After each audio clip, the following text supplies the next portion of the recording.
All right, everybody, welcome back to writing. We are going to jump right in with today's target.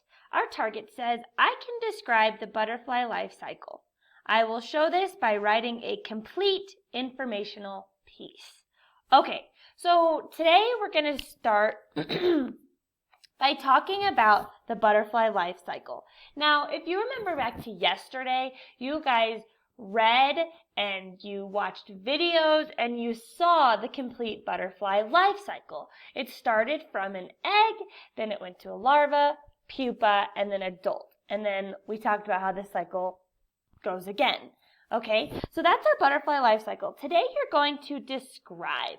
Now, whenever you describe something, you don't just give the littlest information possible. When you describe something, you're presenting as much information as you can. Okay, so you're going to, instead of talk about today, you're going to write all about.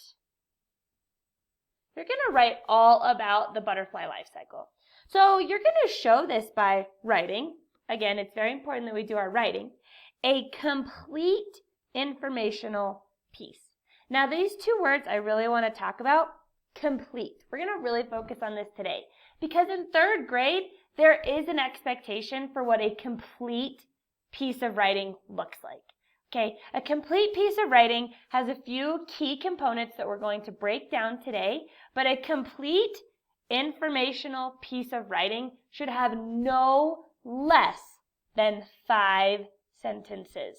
Can it have more? Absolutely. Should it have less? No. So this complete means finished, and we'll talk about that, what that looks like. Finished informational piece. This means there are not any opinions in your within your information. This is all fact. This is all true information. It's all fact. Whatever you choose to write about, whenever it's an informational piece, it needs to be fact. It can't be made up. Okay? So today we're going to be writing, but we're going to do it together.